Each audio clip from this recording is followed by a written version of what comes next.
Today we'll start with a new chapter, chapter number 8. So this chapter is based on the application of integrals. So till now we have discussed how to calculate the indefinite integral and definite integral. So here we'll talk about some problem sums which are based on the previous chapter 7. So in lecture 1, chapter 8, what we need to do, first we will talk about in this exercise, basically we are discussing about area under simple curves, and later we'll talk about area between two curves. So before starting with the exercise, we need to know about basic concepts. Now in class 11 conic section, we have already discussed about what do we mean by circle, what do we mean by parabola, ellipse, hyperbola. So I'm just writing down the definition of a circle or parabola, so that whenever we are starting with a question, so we are able to apply it in the application. Okay, so if I'll talk about equation of a circle, everybody is aware that equation of a circle is x square plus y square is equivalent to r square, where center is 0 comma 0. But if I'll talk about the general equation of a circle, it will become x minus h whole square plus 5 minus k whole raised to the power 2 is equivalent to r square, where h comma k is the center and r is the radius. So this h comma k can be anything. Similarly, if I'll talk about the equation of a parabola, we'll have four types of parabola. One is right-handed, left-handed, upward, and the downward. So if I'll talk about the vertex as 0 comma 0, then the equation of a right-handed parabola will be y square is equivalent to 4ax, and the figure will be like this. This will be your focus. So this will be your length of latest rectum. So here we are not supposed to talk about this, that how to calculate focus, vertex, length of latest rectum. Here we are only talking about the definition where we are using it in the application of integral. Similarly, y square minus 4ax is the left-handed parabola, and if I'll talk about vertex is h comma k, that means here h comma k is 0. That's why I'm getting this equation. So it can be anything as per the question requirement. Same where here. And if I'll talk about the upward and the downward parabola, x square is equivalent to 4ay is the upward, x square is equivalent to minus 4ay is the downward. So again, vertex can be anything. So this will be the generalized from the equation of the parabola for the upward part and for the downward part. Okay, if I'll talk about the equation of ellipse, we'll have either this type of ellipse, either this type of ellipse. So equation will remain same. The only difference between when a is greater than b, will use this equation, and whenever I am writing this, the equation, the curve of the ellipse will be looking like this. Okay, if I'll talk about equation of hyperbola, in the equation of hyperbola, what we need to do, again we'll have two definitions. We are using it as per the requirement, but of course we are not getting any question related to the hyperbola. But still, why we have discussed about this, because here we are not discussing about the length of transfer axis, conjugate axis, nothing like that. Even in the ellipse also, only the equation is required while solving the question. And even in the exercises, we are not supposed to use the definition of hyperbola also. So now, our important topic is area between simple curves. Okay, if I'll talk about area between simple curves, basically what they want to say, let's suppose they will be saying you that you need to calculate the area, shaded area bounded by the curve y is equivalent to fx, x-axis and the ordinates x is equivalent to a and x is equivalent to b. Ordinate. Okay, so basically what they want to say, let's suppose this is x-axis, this is y-axis, one curve is given, y is equivalent to fx. So what they are saying, that you need to calculate the area of this by using this curve, and this curve is bounded. That means this area is bounded by the curve, and the x-axis bounded by the curve y is equivalent to fx, x-axis and the ordinates x is equivalent to a, x is equivalent to b. That means you need to calculate this area, and the formula for calculating this area, limit will be going like indefinite integral a to b fx gx, and fx can be written as y also, but here we are applying the limit of x, a and b. Similarly, if any curve bounded with the y-axis, now this time function will be in terms of y, y-axis we need to take, because area bounded by the region, bounded by the curve, y-axis and the limits. So limit will be c to d, integral c to d x dy. So x dy means f of g of y dy, because here we have taken g function. So this will be your area bounded by the curve. We can calculate the area either bounded by the x-axis or by the y-axis. If I am taking y-axis, limit will be from the dy, and whenever I am taking dx, then the limit will be from dx. That means a to b in the previous one. Okay. And we'll have one more case whenever we are calculating area under simple curves. Now, any curve can be look like this also. Now, in this situation, what you need to do, let's suppose this is your breaking point between limit a and limit b. So, limit will go from a to c and c to b. Then what you need to do, and function will remain the same, y is equivalent to fx, because this is the whole curve, y is equivalent to fx. So, whenever we are calculating the area will always remain positive. So whenever I am taking limit a to c fx dx, here I need to apply the modulus sign. That means the value will be coming as absolute value. So area of a curve cannot be a negative, and c to b will remain the same because it's not below the x-axis. So it will remain as usual, and here I need to apply the modulus sign. And before starting with the exercise 8.1, what we need to do, we'll have one more situation. First situation is area under simple curve, where we have discussed these three cases. Similarly, we'll have area between two curves. Why I am doing right now that topic related to exercise 8.2, because later on, maybe in the end of the questions from exercise 8.1, we'll have the case of area between two curves. So now, what do you mean by area between two curves? Let's suppose two curves given to you, y is equivalent to fx, y is equivalent to gx. Now, this curve is given. So common area between these two curves will be this. So you need to calculate this area. Limit is x is equivalent to a, x is equivalent to b. Now how to calculate this area? Now see, whenever I am talking about limit a to b, first curve is this, y is equivalent to fx. So whenever I am bounded by y is equivalent to fx, so this area is coming and this area is also coming. So this whole area is coming. If I will subtract a to b limit this curve, so it will take only this area, this one. So then I am getting the shaded portion. So here I have written the same thing, a to b fx minus gx dx. Now come to the exercise 8.1. Here we'll talk about, and whenever we'll talk about area between two curves, intersecting point is important. So whenever we'll start with the examples, then we'll let you know how to calculate the intersecting point. And why we are calculating intersecting point, because they will be playing the role of limits with respect to dx or with respect to dy. Okay. In exercise 8.1, in question number 1, they are giving you, find the area of the region bounded by the curve y square is equivalent to x and the lines x is equivalent to 1, x is equivalent to 4 and the x-axis. So that means, firstly see which kind of curve I am having. Y square is equivalent to 4ax. Here vertex is 0, 0. So that means this is a right-handed parabola. Now, this is y square is equivalent to x. Now, limit is given. Let's suppose this is your 1 and this is your 4.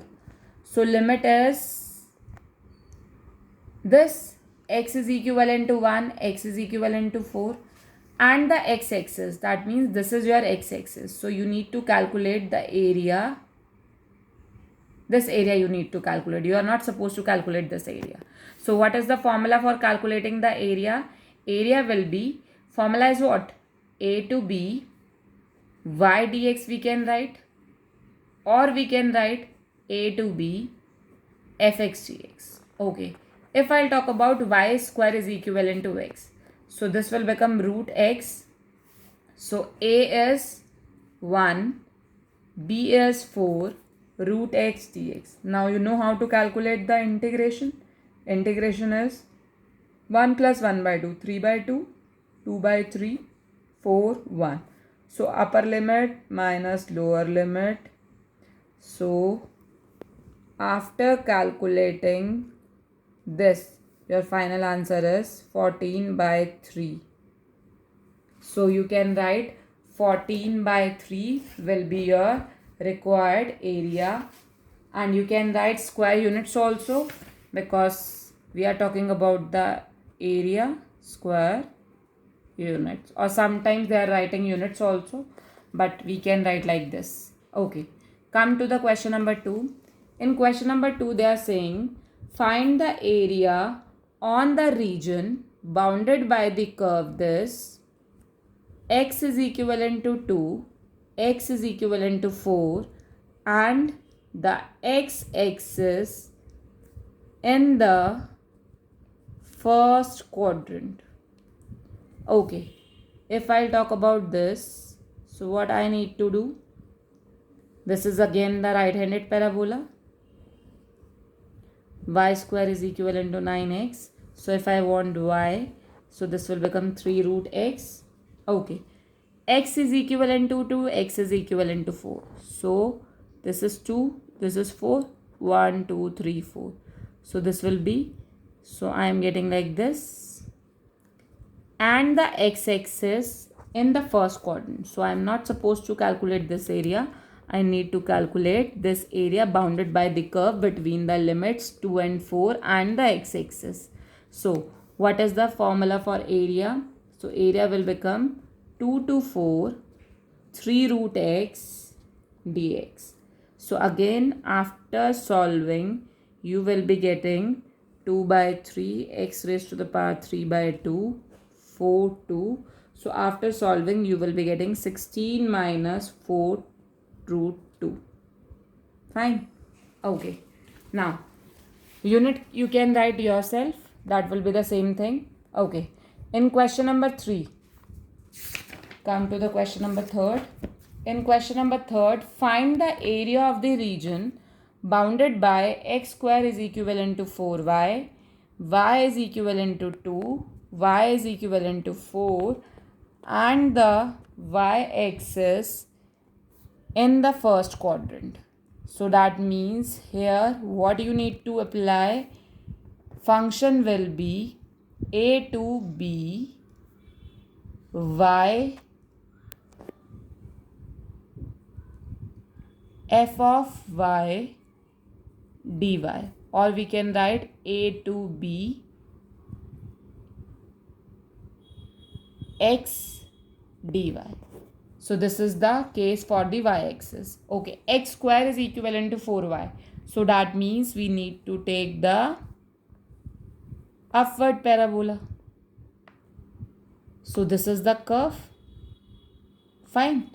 After that limit is, let's suppose this is 1, this is 2, this is 3, this is 4. So you will be getting this line and this line bounded by y-axis in the first quadrant. So this is your first quadrant. So I need to calculate this area. So x square is equivalent to 4y is given. X will become 2 root y. So if I'll talk about the area, area will become 2 to 4 2 root y dy. So again after solving you will be getting 2 y 3 by 2 upon 3 by 2 4 2. So you will be getting 4 by 3 y 3 by 2 4 2. So final answer you will be getting 32 minus 8 root 2 by 3.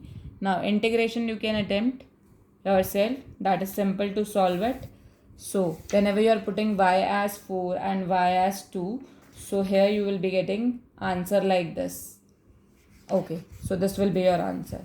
Okay, Come to the question number 4th.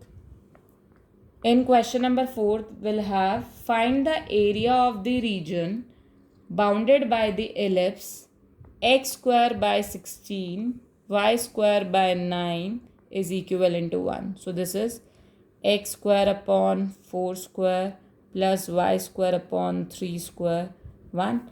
So basically this is what? This is a is greater than b because a is 4 and b is 3. Okay. If I'll talk about this, what do you need to do? Make the ellipse. After making the ellipse, this will be a 4 comma 0.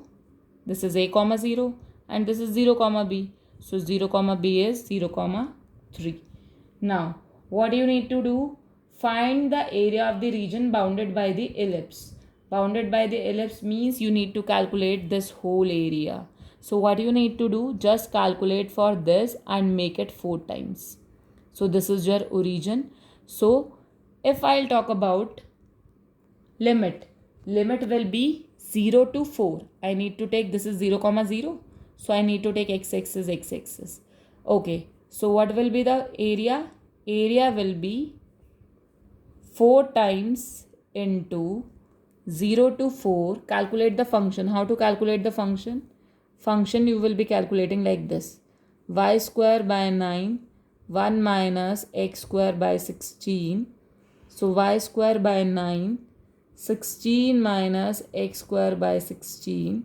So y square 9 by 16. 16 minus x square.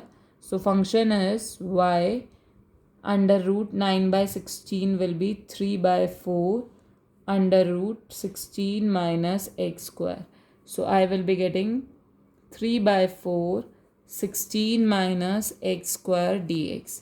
So 4 into 3 by 4, 0 to 4, 4 square minus x square. A square minus x square we can apply. 4 will become cancel out. So I am getting 3 because 3 by 4 is given. Okay, 4 times I need to do. So I am getting 0 to 4 under root a square minus x square. So formula will become x by 2 under root 16 minus x square. This will remain same. Plus 16 by 2 sine inverse x by 4. So apply the limit. Upper limit minus lower limit will give you final answer as 12 pi. Okay. Come to the question number 5th.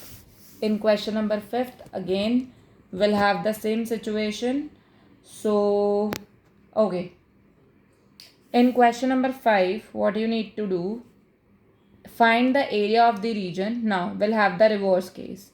So, if the reverse case is given where A is less than B and A is 2 and B is 3. So, in this case, what we need to do? Now, the curve of the ellipse will be like this. So, this will become B 0 comma 3 and this is A 2 comma 0 and this is origin 0 comma 0. Okay, again I need to calculate the area of the ellipse. So, calculate this and make it multiply with 4. So, x square by 4 will be 1. Okay, y square by 9, 1 minus x square. Then we will be having y square 4 minus x square by 4. So I am getting y square 9 by 4. 4 minus x square. So y is equivalent to 3 by 2 under root 4 minus x square. So if I'll talk about the area will become 4 times into 0 to 2 limit. If I'll talk about y dx, this will be your limit. So 4 into 0 to 2, 3 by 2 will be out under root 2 square minus x square dx. So this will become 2 2s are 6, 0 to 2 under root 2 square minus x square dx. So this is same like 6 x by 2 under root 4 minus x square plus 4 by 2 sine inverse. Now you know how to calculate upper limit minus lower limit. So you will be getting final answer as 6 and this will become pi. Now come to the question number. So this is the final answer for this question.